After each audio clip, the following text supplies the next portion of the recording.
It's your Wednesday daily delivery. Happy Western Conference Finals Game 1 day to those who celebrate. I'm Michael Rand, back at it for another day. Hope you guys are doing great out there. Beautiful day after some unsettled stuff yesterday. It was rainy, it was thunder, it was lightning. South of here, it sounded like it got pretty nasty, but clear skies today, and we'll see what that means for the Timberwolves and Mavericks Game 1 tonight at Target Center. Chris Hine, Star Tribune Timberwolves beat writer, joins me here in just a few minutes to talk through all the matchups, all the possibilities, everything that we could see in this game and this series. Wolves on the precipice, 4 more wins. They will be in the NBA Finals for the first time in franchise history. It will not be easy by any stretch of the imagination, of course, though Dallas, a very good team, playing very well at the right time. Chris and I, like I said, will get into all of that in just a few minutes. Vikings, OTAs, got some Sam Darnold stuff to bring you at the end of the show. PWHL Minnesota, even their series 1-1. Eastern Conference Finals basketball started last night. I didn't watch much until the end, but it did not impress me all that much, especially Indiana, which gave that game away. First, though, what did I miss?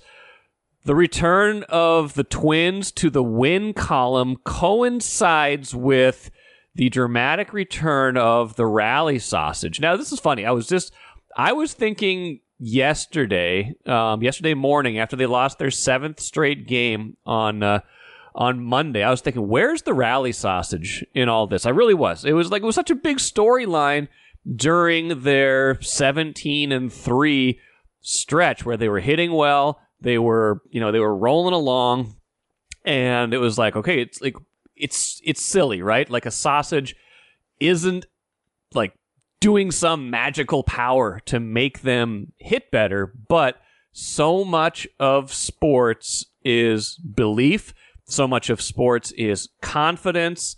I think I've even said this before on the show, as it pertains to the rally sausage. That's a sentence I never thought I would say. As it pertains to the rally sausage. But as it pertains to the rally sausage, I've thought about Bull Durham, probably my favorite sports movie of all time. You might have a different one. I'm sure you do. But I love that movie because I think it gives an honest depiction of a lot of the nuances of sports. And one of those things is superstition. Like they have these superstitions and in that game, in that movie, and Tim Robbins' character wears like a garter belt, basically. He thinks it's lucky. He thinks it's lucky to wear it, and he's like, saying, should I stop wearing it? Like, it kind of feels kind of silly, and Kevin Costner's like, no, like, don't bleep with a winning streak, basically is what he said. If you think it's lucky, if you think this is lucky, if you think that's lucky, keep doing it, because that's kind of what a superstition is. It makes you feel like you have some extra edge, and that's what the Twins were getting from the rally sausage for a while. I mean, it could be coincidence, I don't know, but it seemed like it was fueling things. But then they went cold against the Yankees. They got swept. They got, they only got one run that whole series. Probably blamed it a little bit on the sausage. I mean, the sausage is out of luck. No more luck in this rally sausage right here. It's more like a rally killing sausage. And so apparently the sausage didn't make the trip with them to Cleveland, wasn't on the early part of the Nationals trip, but according to Bobby Nightingale's intrepid reporting from this next game, from game 2 of that Nationals series in Washington Tuesday, said the rally sausage that they left behind after they were swept in New York was mailed to the nation's capital. It made it to the visitors' clubhouse in a UPS box around 3:30 p.m. Tuesday, and it was immediately placed near the batting cage. Quote, "That's our lucky sausage," said Byron Buxton. "We didn't have it in Cleveland and things didn't go right. Getting it back was big. I guess I'm going to hop on the train. I done touched it now." He said he vowed never to touch it before. Byron Buxton hits 2 home runs yesterday after touching the rally sausage. So there you go. 10-0 win. The bats explode. Byron Buxton hits 2 home runs. They score almost as many runs, 10, as they had in the previous 7 games combined when they scored just 12. in those 7 straight losses. Here's Rocco Baldelli, by the way, really briefly on the rally sausage. I don't know if it booked its own flight or what was going on, but it showed up and it's still flying around. So what do you do the rest of the year? Do you just keep trotting this thing out? Do you find, is it safe? Is it sanitary? I have no idea. Here's what I do know. The only time the Twins have played and hit well this year, they have had this ridiculous, but not so ridiculous sausage at the center of it. So I don't think they can abandon it again. I think they have to keep bringing this thing out, bringing it with them, lugging it on the road, trying to keep it as, fresh as possible. I don't know. I have not seen it. I have not seen it personally, but you don't mess with a winning streak is what I'm saying. They got rid of a losing streak. They don't have a winning streak yet. They've just won 1 game, but they got to be feeling a lot better about themselves now. 25-23 on the season. What a weird way to get there. What a weird thing to bring them luck. But you know what? Whatever it is, you got to keep doing it. I don't know if PWHL Minnesota has any lucky objects that they bring with them, but they too have had a knack for turning things around. We've talked about the history. They lost 5 in a row entering the playoffs, barely got in, lost their first 2 postseason games via shutout. They were on the brink of elimination. They'd lost 7 straight games overall. Then they blitzed Toronto with 3 straight wins to win that series. Lost the opener the other day against Boston, but come back yesterday with a 3-0 win. Even that series 1-1, coming back to Minnesota now for Game 3. Rachel Blount from the Star Tribune, by the way, expecting to have her on one of the episodes tomorrow. I think we're going to split this into 2. There's going to be Wolves only, a dedicated Wolves podcast after Game 1 tonight. That will either go up really, really late tonight or really, really early tomorrow, depending on when that game finishes and when we can finish up recording and editing and things like that. But there'll be a separate show that's everything. There'll be the Wolves, and then there'll be another show that's everything but the Wolves. Rachel will be on to talk about PWHL Minnesota, to talk about that team, this series, their opportunity, things like that. But they are up. They're not. They're tied now 1-1 in that series. A real opportunity coming home. And again, whenever it's been success in this playoffs, it feels like it's been fueled by their defense and their goaltending. They got a shutout yesterday from Nicole Hensley.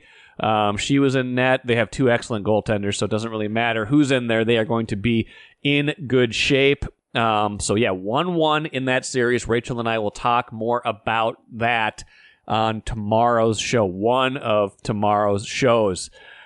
Indiana will try to tie their series with Boston, just as Minnesota tied their series with Boston. Don't love the Pacers' chances, though, after they blew Game 1. That game was theirs. They had it. Silly turnovers in the end. Tyrese Halliburton just kicked away 2 balls almost unprompted in this game. They were up. They threw a ball away on an inbounds pass. They kicked away another ball. And they couldn't close it out. Boston ties it late in regulation on a Jaylen Brown corner 3, and then win it in overtime to steal Game 1, a game they had no business winning based on what I saw. Not impressed with what I saw of that game. And again, I only saw most of the last 3 or 4 minutes of regulation and overtime. I'm sure the game was better up until that point, and then tension, nerves, whatever, got the best of them. But I wasn't terribly impressed. Gives me an early scout on the East. Don't want to get ahead of ourselves here, but and again, the Celtics are playing without Porzingis. He maybe will be back later in this series against Indiana, and if he's not, you would imagine he could be trending to get back from his injury before the finals. He changes them a lot, so we can't make too many judgments about Boston, and they have made it this far without him, albeit on a fairly easy path, I would say, that they're on right now, but wasn't impressed with what I saw yesterday. We'll see what else we find out about both of those teams in this series, but Boston stealing that game when Indiana was already a pretty significant underdog, I would say, in this series, does not bode well for the Pacers' chances going forward. MGM Wine and Spirits is the choice for savings, service, and a great selection of spirits, premixed cocktails, wines, and of course, ice-cold beers and hard seltzers. With over 30 locations throughout the Twin Cities and beyond, there's an MGM near you. Head to mgmwineandspirits.com to find a convenient location in your area. Get social. Follow MGM on Facebook and Instagram for all the latest news and trends. Make great moments with MGM Wine and Spirits, your locally owned and operated choice for over 50 years. Save time, save money. Shop MGM. Since he hasn't told me he's sick of me yet, let's bring in Chris Hine, Star Tribune Timberwolves writer. Maybe he just hasn't told me that. Maybe he feels that. But Chris covers the Wolves, of course, for the Star Tribune. And no hotter team, no bigger story in this market right now, not by a long shot.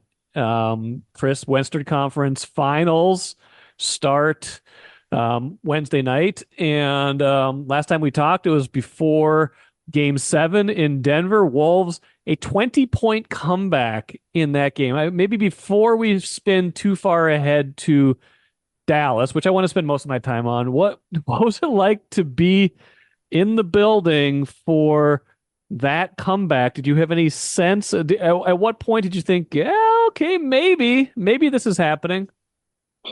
I think when Mike Conley hit a three to put him down 6 in the third quarter. Okay. Yep. I know that moment. I think that was the moment where it felt real. When it went from 9 to 6 and it was like, oh wow, okay.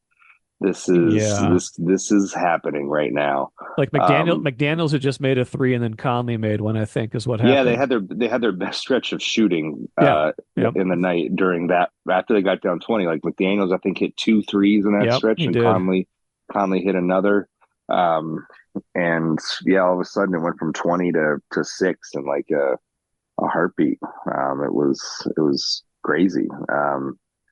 I don't think I've experienced anything like. I was trying to think of instances of just my sports writing career where I've experienced things like that, games that I've covered in person, and can't really come up with it. It was kind of crazy. It was the largest Game 7 halftime comeback in history. I mean, they were down 15 at half, and then Dallas gets 5 more quick ones. The Jamal Murray corner 3 made it 58-38, and they didn't seem to have much going for them at that point. What do you think, aside from the Wolves, chipping away, do you think, that the Denver just kind of ran out of gas? Because it kind of looked like it. They sure expended a lot of energy through the first 6.5 games. Yeah, I think that definitely played a factor. I think fatigue, their lack of a bench, all of that, I really do think played a factor in the second half of that game. They gave it all they had in that first half, and in the second half when the Wolves were punching back, they just didn't seem to have an answer or the energy to summon. To have a full-on answer. Offensively, it didn't look like they had much motion. Right. All the Wolves were doing was just defending, Jokic Murray actions, which, they could probably do in their sleep at this this point. They weren't letting anybody else get loose to beat them. And offensively, they finally got some things in gear. Right. Like you said, some shots started to fall. And before you knew it, it was a rout. And it's funny how it kind of played out like a little microcosm of the series, where it's like Denver had their moments where they were crushing the Wolves, and then the Wolves found the gear mid-game that they used to trample Denver in the other games of the series, where it's like, both teams were capable of having halves of basketball where it looked like they could run the other out of the building. And it kind of just played out like that, one half to another, within the same game, So I guess from that standpoint, the Wolves, you should have never counted the Wolves out of it, because they had shown in this series that they could have stretches of basketball against Denver where they just play absolute lights out basketball. And that's exactly what happened. So if, the narrative going into the series, and even as the series got deep, 6-7 games, was this could be the hardest team they face, certainly in the Western Conference. So now they've got Dallas, and this feels like it's going to be a really good series, I still think. I think Dallas is playing really well. Dallas, when they had Kyrie and Luka, for the only time they played this year against the Wolves, did beat the Wolves. That was the only time they beat them. Otherwise, it was a 3-1. But you can kind of throw that out because Dallas is a different team, obviously, with both of those guys healthy and with some of the trade deadline additions they made. Where are we at, do you think, with this series and kind of how you think of it going into it? I haven't had much time to think about it, No, quite honestly. right, But just sure. just from a 30,000-foot view of watching Dallas last series, I pretty much watched every game of that Oklahoma Mhm. City series, and watching them throughout the season here. I harken back to something Chris Finch said after Game 7 of the Denver series, and Mhm. he said that he kept telling the team, our best is better than their Yeah, best. I remember that quote. I And like that quote too. That was a yeah, good one. and Yeah. and I feel the same way kind of about this series, Yep. where I feel like if the Timberwolves get to that level where they were in the Denver series for 3.5 of those games, Right. for Right. not Yeah. quite all 4 games, but 3.5 of those games, Yep. if they can get to that level, I think they will. I think they will pull out the series. Now, that's the thing; they got to get to that level and stay at that level because Dallas will take advantage of it if they're not minding their stuff, especially on the defensive end of the floor. Dallas has also had vastly improved defensively ever since the trade deadline, and they got Daniel Gafford and PJ Washington. They figured some things out defensively. They figured some things out offensively. That's why they are where they are in the conference finals right now. So this is not going to be a cakewalk. The Wolves have to play they have to play A games all the way through the series. They can't, just look at Dallas and say, well, this isn't Denver, so Right. we could afford to play at 80% or what have you. No, I mean, Dallas's defense will shut them down. Yeah. The Wolves offense is prone to, I mean, look at the first half of Game 7. The Mhm. Wolves offense can be prone to bouts of being ineffective. And Dallas made Oklahoma City look ineffective at times, and held, and anytime Dallas held them under 100 points, I think in that series they won the game. Yeah. So, as much as you want to talk about Dallas's offense with Kyrie and Luka, and they're certainly very dangerous, they are a very good defensive team now, and probably better. I think statistically in the playoffs, Denver and Dallas were about even, Okay. in terms of defensive rating. But I think the eye test, I think I would take Dallas's defense and how they played against Oklahoma City over what I saw from Denver in that series. Well, I mean, they beat the Clippers and the Thunder, which I would say maybe the Wolves' path has been harder. I think Phoenix and Denver maybe a little bit tougher path than the Clippers, especially with the injuries the Clippers had by the end of that, and Oklahoma City just being a little untested in the playoffs. But they beat two good teams. This is I think this is setting up for another 6 or 7 gamer. To me, it just doesn't feel like this is going to be a quick series by any stretch. No, I have a feeling it's going to be 6 or 7 as well. I don't think we're looking at a sweep, or a 5-game series in either direction. Let's especially like say Dallas comes out, wins Game 1 at home. I don't think it's suddenly going to be, oh, Dallas is on their way to a sweep. Right. Not going to happen, I don't think. But Dallas, they're going to be disciplined, on the defensive end of the floor. They really did a good job of kind of taking the gaps away from Oklahoma City, Okay. preventing the Thunder from getting into their drive and kick game, which the Thunder really thrive on. Now Minnesota plays, maybe a little different stylistically, and I think Dallas is going to. If I had to anticipate something, I think Dallas is going to essentially try to pack the paint on the Wolves and make them hit shots from the outside. I think Okay. so. I think the Wolves' perimeter shooting is going to have to step up. So, guys like Nickeil Alexander-Walker, Jaden McDaniels, Conley, like they're going to have to hit these shots when they're open because they're going to have to hit them to open things up for Ant. Yeah. Because I have a feeling you're going to see obviously probably a very similar game plan to what Denver did and what Phoenix did, which is to send multiple people at him at all times. And so that's going to create these openings on the perimeter. can the Wolves hit shots? Can they find a way to the rim off these catches? Jaden can take the ball to the basket. Nikhil can. Carl can. So, we'll see kind of how they choose to attack whatever gaps or holes there might be in the Dallas defense if they start paying extra attention to Ant. Ant has already said he's guarding Kyrie. Do you think is that the strategy? I think the matchups are fascinating because this is a much different like stylistic matchup in a lot of ways than Denver, right? Like because Dallas's two best players are guys that are going to more operate on the perimeter. I mean, Luka kind of does a little bit of everything, but he's by and large he's going to operate in space, and you're going to probably guard him with a 1, 2, or 3 and not a 4 generally, I would think. So like what, stylistically it's different, but how do you think the Wolves ideally kind of match up with Dallas, with the size they have and stuff like that? I mean, I think it's in terms of just one-on-one defenders, I think the Wolves match up well with anybody in the league when it comes to just their ability to defend, especially on the perimeter. I would expect them to mix things up in this series.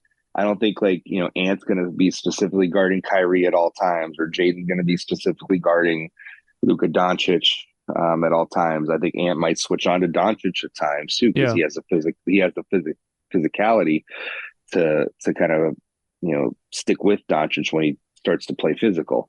I think Nikhil can come in and he could try to guard Kyrie in those situations. I even think Kyle Anderson might play a role in guarding Doncic with his size and Doncic isn't lightning fast, so they could use Kyle Anderson on him, I think, as well. So I think there's some options. There's some options there for the Wolves defensively, kind of 4 guys in the mix to guard those two, so they don't have to always have one guy glued to. Like Jaden doesn't have to be glued to Doncic for the whole time, and Ant doesn't have to be glued to Kyrie for the whole time. They can kind of give those guys some breaks. Who does Conley guard then? It's a little, with the way the Mavs are, it's a little bit unusual in terms of kind of cross matchups and stuff like that. It is a little funky. We'll see. We didn't really delve into that too much with him today. Maybe he tries to take Kyrie at certain points as well, especially if Kyrie's just going to play ISO, right? Some ISO ball on him. I could see that for some possessions. Why not, right? Mm-hmm. Especially if you're maybe trying to give Ant at least a little bit of a break, right? So yeah, we'll see how this all fits in. It's a fascinating group. Like the roster construction here is so much different from what they have seen so far in the playoffs because there is more height. Yep. There's more height here than they've seen in the playoffs. Especially like Phoenix basically just had Nurkic. Yep. The Nuggets had, Jokic and to another extent Aaron Gordon, but when you have a Derek Lively, a Daniel Gafford, a PJ Washington, and Derek Jones, guys like that's a lot of length. There's a lot of length on the floor for Dallas in this series. So, it is a very different matchup from that perspective. The national love affair with the Wolves seems to have resumed after the brief hiatus of Denver winning those 3 games, and especially like the Ant Towns comedy duo at the podium the other night. Like Ant seems like he can say nothing wrong right now. He's just on fire. Everybody loves everything he does. What makes why can Ant say whatever he wants and it's okay? Because I think part of it is he does it with a smile on his face all the time. He's got that kind of charisma and that charm. He's authentically himself at all times, and unfiltered. Unfiltered. And I think people just enjoy when people are just themselves in front of a camera, right? Like you're not putting on a false front for the cameras. Like you just are yourself, and I think people just, no matter what your personality is, I think people just respect that in general. Or like that.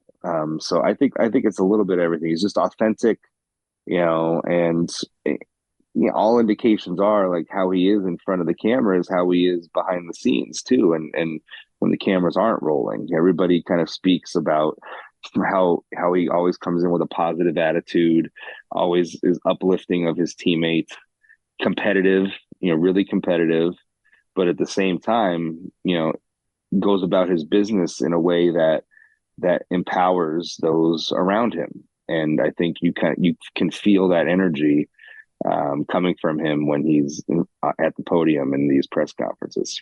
Yeah, and I'm not worried about him necessarily in this sense that I'm going to bring up, but I'm curious what you think about, you know, first series, Wolves and Suns. There was a lot of narrative going in that, hey, Wolves 0-3 against Phoenix during the regular season. I think there was even like series odds that said Phoenix was a slight favorite, even though the Wolves had won way more games during the year and had the home court. Denver was the series favorite in that series, and obviously things went all over the map with that over 7 games. It's a little different now. I think the Wolves are pretty, not overwhelming, but they're definitely a favorite to win this series, both just in terms of like how you would eye test it, but also I think any kind of wagering odds, I think it's got them kind of like at a 60-40 kind of split in terms of what the implied odds are of winning the series. How do you think they handle being kind of the favorites or kind of being the team that is expected to win at this moment? Because I don't think that was necessarily the case in the first 2 rounds. It's a good question. And I think, we have some recent evidence that they didn't quite handle it all that well between games 2 and 3 of the Denver Right. series. Chris Finch, during the 3-game losing streak there was, and some of the players even said like, for 3 days, that 3-day break between games 2 and 3, maybe they got a little too high on themselves and a Sure. little lazy, lost a little bit of their edge, right? So, Mhm. Do they learn from that experience and try to, still come out, on fire on Wednesday night, or, do they revert back to that where it's like, oh, okay, we came back against Denver for 2 games, we're the toast of the NBA again, so and I think you just have to guard against. I just think you have to guard against the fact that you're not playing Denver anymore and you're playing Dallas, who is quote unquote perceived as a lesser opponent. Right. And so many people were saying that the winner of the Denver Minnesota series is probably going to go right to the finals, right? Yeah. I think you just have to guard against that because again, if you are not playing up to your potential, Dallas will beat you. They're more than capable. So in the Phoenix series, they did a good job of keeping their foot on the gas pedal. Yeah.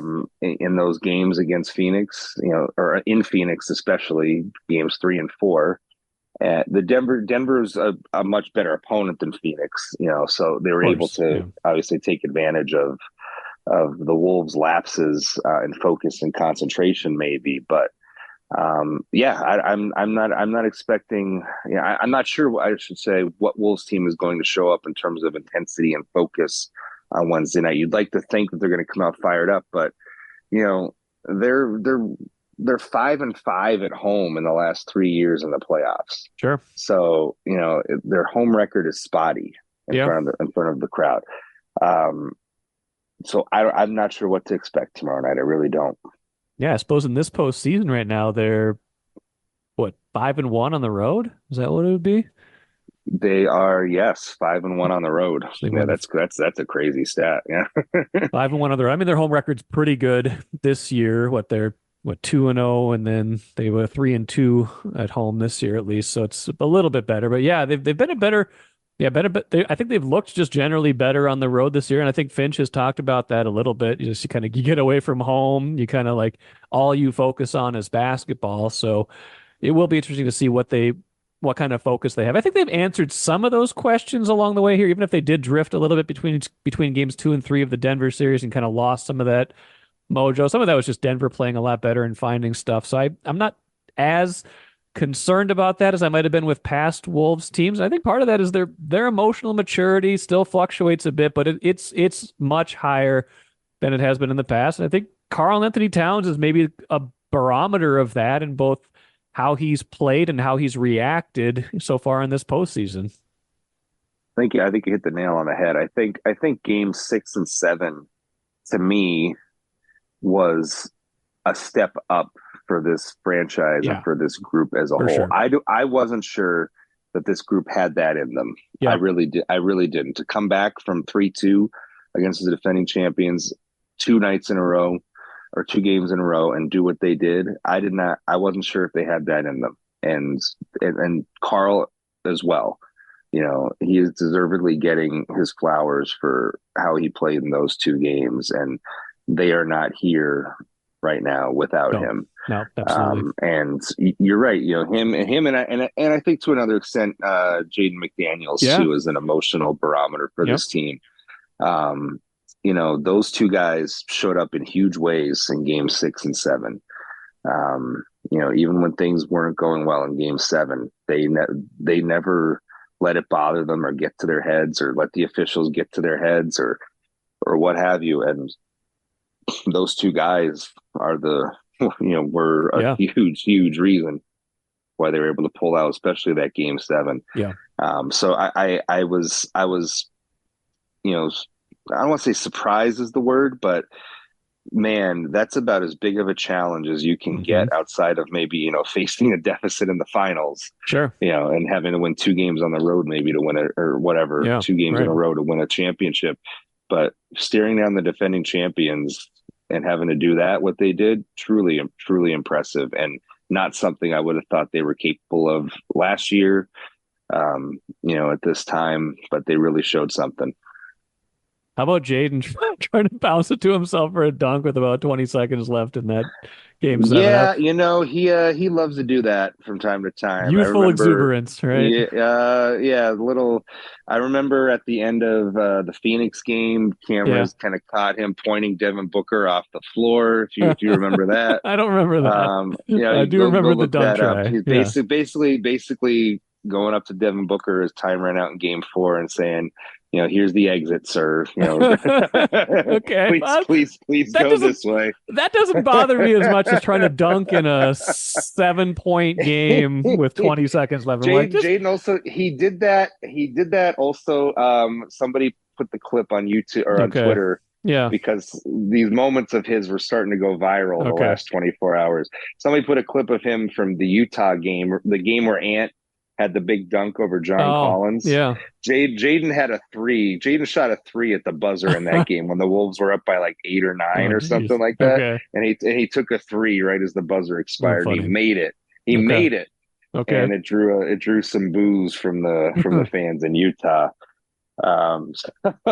So he likes to have a little fun sometimes at the end of games, I guess is the best way to put it. Hey, second team all defense for Mr. McDaniels. Yeah. And obviously his Rudy. First all defensive team berth. Obviously Rudy was defensive player of the year, but plenty of, you get those team awards. I mean, you got 6th man of the year. You got Ant was in the MVP voting. What Conley won an award too, right? It was more of like a teammate of the year. Teammate of the year, which is, which is still a valuable award.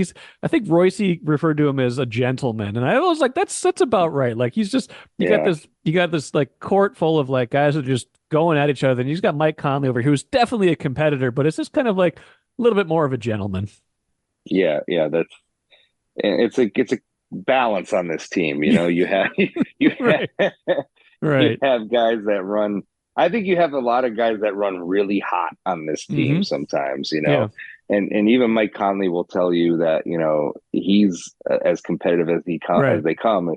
He just has learned to channel it differently than some of these other guys have. But guys like, Ant's obviously super fire and competitive. Carl sometimes goes overboard, as we know, but he's done a better job this postseason of not doing that. Yeah. I still think Naz Reid and Jaden, they deal with that from time to time as well. But it seems like if they have those moments within a game, they're able to recollect. Like I think Naz Reid I think he was frustrated in game 1, with his playing time and things like that. But he didn't take himself out of the game. And when they needed him in the 4th quarter, did he show up in a big way. Yeah. So I think they're learning how to better process all this stuff and deal with it.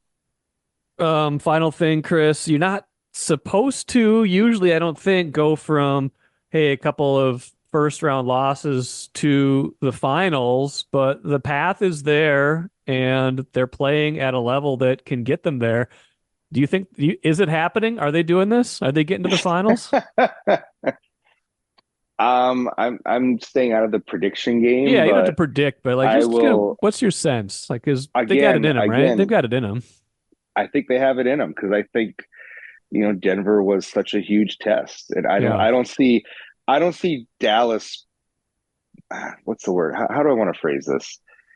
I don't see Dallas providing any more of a challenge than Denver provided. Fair.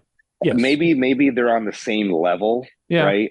Right. Maybe they offer as difficult of a challenge, but maybe not more of a challenge. That's fair. And I do think that if the Wolves play up to the standard that we've seen them set this postseason, then their chances of making it to the finals are very good. Yeah, let's just put it that way. Yep. I think it goes back to the Finch quote. It's like, I think their best is better than Dallas's best, especially when you factor in home court, things like that, if they can use it to their benefit. Chris Hine, appreciate it as always. I'm fairly certain I'll be bugging you again at some point, not too far from now, but till then, I always have time for you, Mr. I appreciate that. I appreciate that. Follow Chris's coverage. We'll have wall-to-wall blanket coverage. We're going to do bonus podcasts, things like that from the series. But follow Chris's writing and everybody else's. And Chris, we'll talk to you soon. Thank you, sir. Appreciate it. Royal Credit Union's smart checking accounts offer no monthly fees and no minimum balance. Enjoy financial freedom when you open your Royal Credit Union smart checking account online at rcu.org/go-checking. Insured by NCUA. Great stuff from Chris, as usual. One postscript. I saw this the other day. I haven't seen this confirmed anywhere else, but I saw from Sports Media Watch that Draymond Green, who has done some work with the Inside the NBA crew, and the Inside the NBA crew will be here live for the Western Conference playoffs. Of course, that was the whole Anthony Edwards, Charles Barkley exchange after the Wolves beat Denver in Game 7 the other night that has taken off virally in a meme of its own. So that crew's going to be here to do their shows live. I've heard Draymond Green, I've read from Sports Media Watch that Draymond Green is supposed to be part of that. So if he's here, he has been a vocal critic of Rudy Gobert. He's been a physical critic of Rudy Gobert, putting him in that headlock earlier in the year that got him suspended. I would be curious to see how he is received at Target Center tonight, if he is in fact there as part of that crew. Don't let that distract you from the game itself, but if you are at Target Center, I would expect there to be some pretty lusty boos for Mr. Draymond Green, who has been wrong about Rudy Gobert, dreadfully so, in these playoffs, much to the Wolves' benefit. Let's finish with the cooler Vikings OTAs, organized team activities. Sounds, that's just silly, right? Organized team activities. What are these guys for? Then they need to go to nap time and then have a snack. Organized team activities. Sounds like something that's part of your preschool day. It's just a practice. It's really what it is, just an early practice. Don't have to be there. Justin Jefferson isn't there. He wants a new contract. They're talking about it. They've been talking about it for like a year. I'm kind of bored with that. Just get it done. Get it done, guys. But he's not there. Obviously, TJ Hawkinson's not there. He's still recovering from his injury from the offseason. But all the new quarterbacks are there. Sam Darnold was there. JJ McCarthy was there. Darnold taking first team reps. Thought this was interesting. He was asked about his relationship and building that already with JJ McCarthy, the number 10 overall pick. Here was Darnold on McCarthy and just kind of the quarterback room in general. Yeah, JJ's been great. Just with him coming here, I know before we even got on the field together, we were at the one of the Wolves games together. So we got to chat a little bit there, and just I was like, first of all, dude, congratulations on getting drafted. It's a great experience, and I know it flies by. So he's been great so far, and continuing to learn and be a great quarterback in that room. I feel like just with JJ, just talking to him a little bit, I feel like, the pressure that he experienced at Michigan and playing in a national championship, and obviously you get drafted high, that pressure kind of comes with it.